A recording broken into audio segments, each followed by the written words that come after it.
afternoon, friends, and thank you very much for being here this afternoon for our regular briefing. Since there has been an important bilateral interaction today, I will start with those aspects, following which I will then talk about our regular update regarding the security situation of Indian nationals in Iraq. So let me begin with the bilateral interaction today.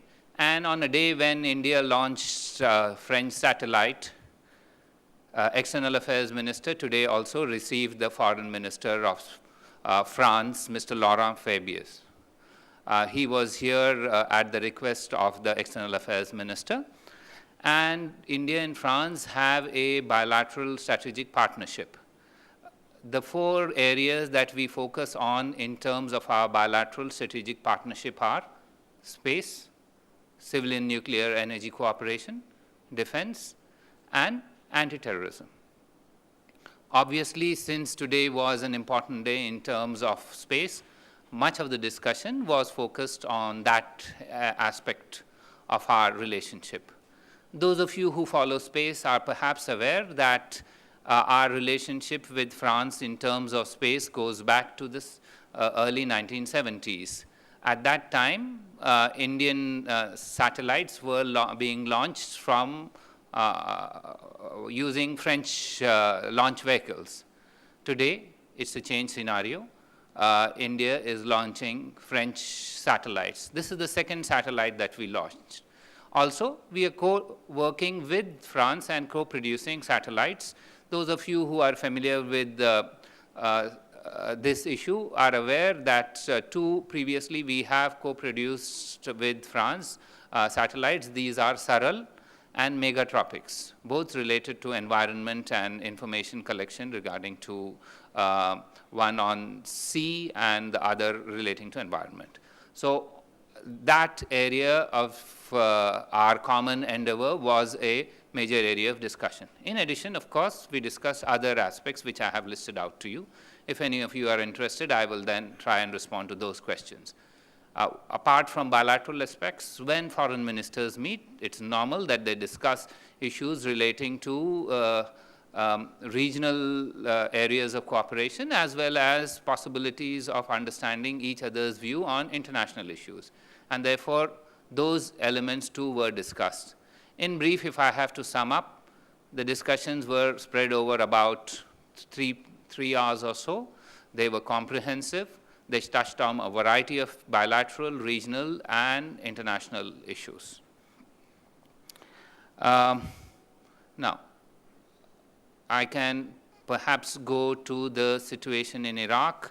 Alternatively, what I will do is I will first answer questions on these aspects and then provide you a summary of the situation in Iraq and then move to those aspects. So let's start with any questions that you may have relating to the bilateral meeting between the External Affairs Minister and the Foreign Minister of France. Yes, Vijay? Akbar, did both foreign ministers discuss about the cooperation, nuclear cooperation, you said civil nuclear cooperation? The French company Areva is engaged in the talks with Indian government to have the nuclear plants in Jaitapur in Maharashtra. So whether this particular topic came in for discussion and if there are any details. Yes, obviously when India and France discuss, civil nuclear cooperation is a pillar of our bilateral strategic partnership, and this was discussed. Both sides reiterated their commitment to proceed with the Jaitapur nuclear power plant. They also agreed that it is best for the experts to deal with the techno-commercial aspects of this major project, which both India and France are committed as a long-term project between the two countries. Yes, Ranjit? Have the French minister raised any issue on concerns relating to nuclear liability law? Look, as I said, the discussion was at the political level. And the political level was a reiteration of the commitment in terms of both sides, since there is a new government in India, a reiteration of the commitment that nuclear energy will form a major component of our energy mix. and therefore an understanding and a clarification and elaboration of our approach to civil nuclear energy. And after that, they agreed that it is best for the techno-commercial aspects to be handled by those concerned experts, because neither are the two ministers experts in these aspects that you are dealing with. So it's best for, it was agreed that it is for Areva and for NPCIL to handle these issues. If yes, Rajiv?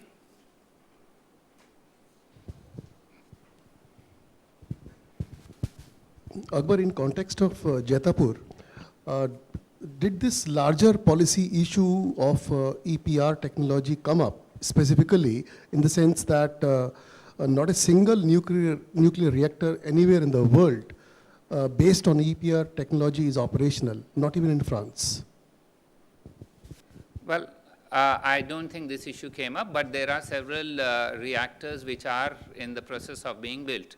There is Flamanville in France, there is also, I think, in Finland, and there is in China. So there are 3 reactors currently being built in different continents on this, using the same technology. If there are no further questions relating to France, then let me try and encapsulate. Yes, ma'am. Just a minute. We'll bring you the mic. Was there any discussion on the Iraq crisis also? Yes, when we discuss regional issues, this did figure in the context of regional issues. Yes, just a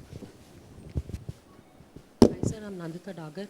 Sir, I wanted to ask you whether the French foreign minister expressed his concern over the delay in the deal over Rafale, the 126 medium multi-role fighter jets. This issue is going to be discussed between our defense minister and the French foreign minister. So as regards defense, there was no specific discussion on this aspect, because these are negotiations which are underway, and these are handled by our Ministry of Defense, and they are likely to figure in any discussions that the French foreign minister is going to have at 5 o'clock with our defense minister. If there are no further questions on this, let me try and encapsulate for you the developments in terms of the situation of Indian nationals in Iraq. Okay. If I were to summarize the current situation, I would say that the phase of facilitation of Indian nationals in Iraq in the areas which are not in the conflict zone is now well and truly underway. Now, let me try and tell you why I say that it is well and truly underway. I had explained to you that we had sent mobile teams to Najaf, Karbala, Basra, and we had also yesterday started mobile teams in Baghdad. I had also explained to you that these mobile teams were authorized by the External Affairs Minister to contact Indian nationals in their places of residence to advise them that in accordance with the 2 advisories that we have sent, it is best that they leave their places of work and return to India. Number 2, in case they have any problems in returning to India in terms of availability of funding for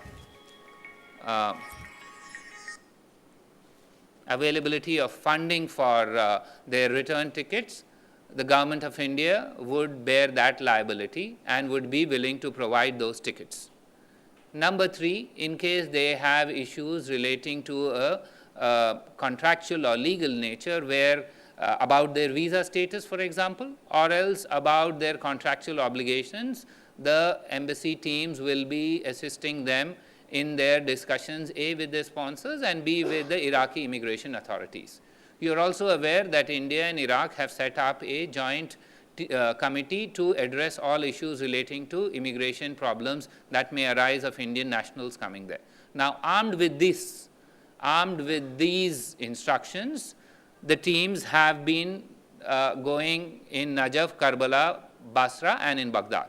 And let me tell you where we stand on this. In Najaf, today, our officials have ensured the return of 60 Indian workers.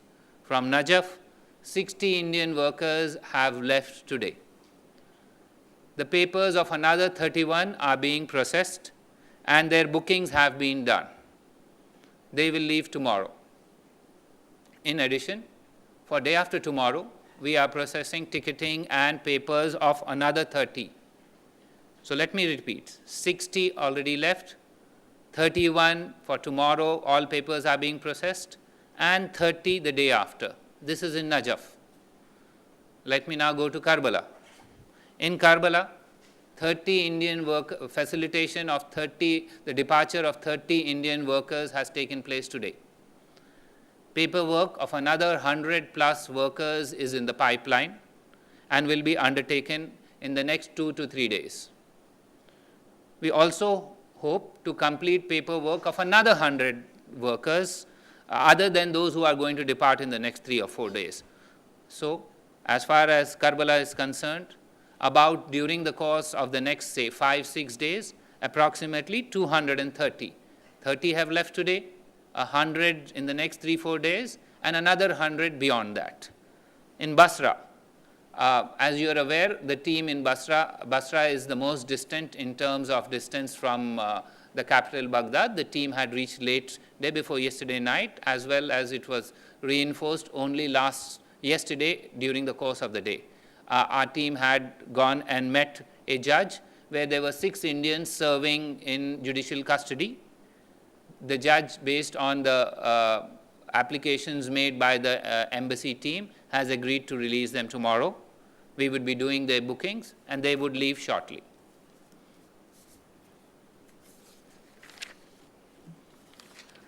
In the nearby area of Nasiriyah, which is near to Basra, we are working on ensuring the paperwork for the departure of another 50 Indian nationals.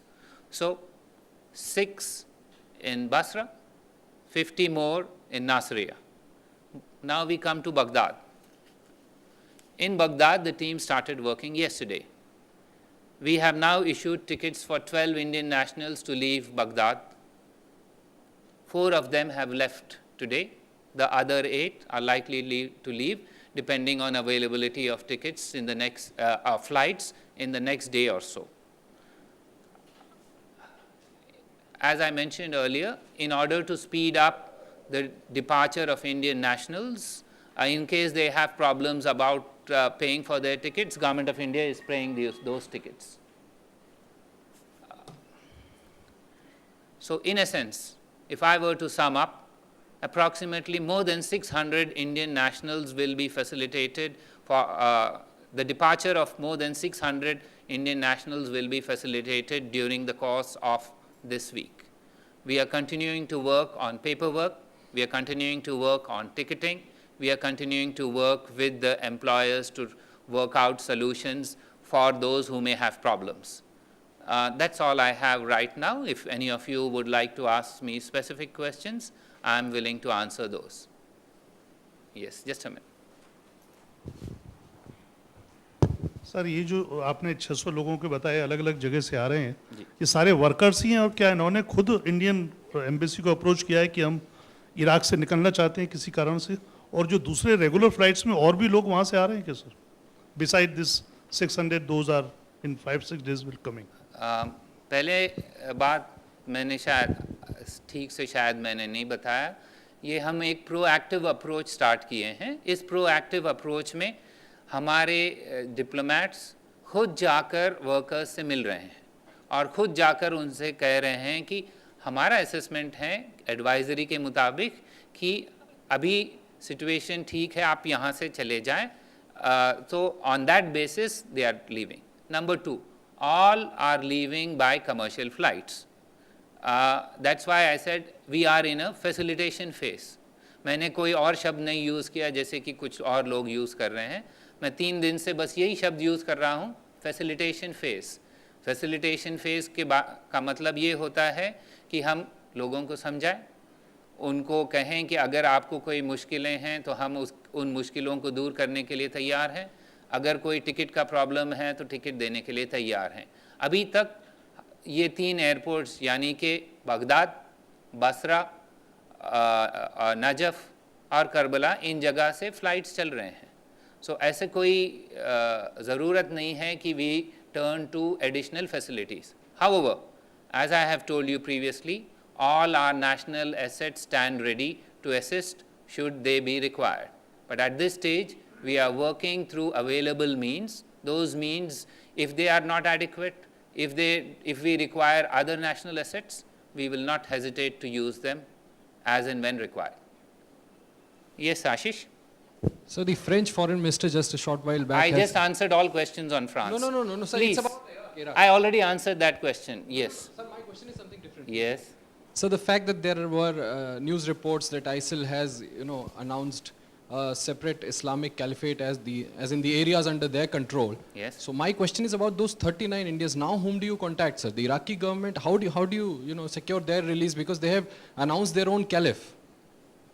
आशीष, मैंने कई बार कहा था अंग्रेजी में, अब मैं आपके लिए हिंदी में कहता हूँ, हम हर दरवाज़ा खटखटाने के लिए तैयार हैं. इसका मतलब ये नहीं है कि एक दरवाज़ा, ये सामने का दरवाज़ा, पीछे का दरवाज़ा, और अगर खिड़की कोई खुली है तो उसको भी खटखटाने के लिए तैयार हैं. तो ये मत समझिए आप कि हम एक दरवाज़ा खटखटा रहे थे. We were knocking on all doors. I explained to you previously, we were knocking on front doors, back doors and on trap doors. I think जो समझने वाले हैं वो समझ गए मैं क्या कह रहा था. Yes, sir. Just a minute. Wait for the mic. So is there any update from Mosul? I mentioned to you yesterday that we are not in the habit of providing these regular updates unless there is a fundamental change in the position. At this stage, what I have previously said stands. Yes, ma'am. Just a minute. Just. Have you asked the 46 nurses also to, leave Iraq? Ma'am, we would love to ask that. But I think what we said in the previous advisories was, if it is safe for them to leave. You are aware that those nurses are in Tikrit. Tikrit is a conflict zone right now. There is conflict going on between the Iraqi army and those who had occupied Tikrit previously. At this stage, it would not be a responsible act for us to indicate that they should leave, should they be caught in the crossfire. But let me tell you what we have done. We are in regular touch with the nurses. We have provided them resources because they were running short of resources for their food and provisions. We have also explained to the Iraqi authorities at different levels of the locations of where these nurses are, so that they take due care to ensure that they are not caught in the crossfire. In case no one else has a question, I think we can wind up. Thank you very much.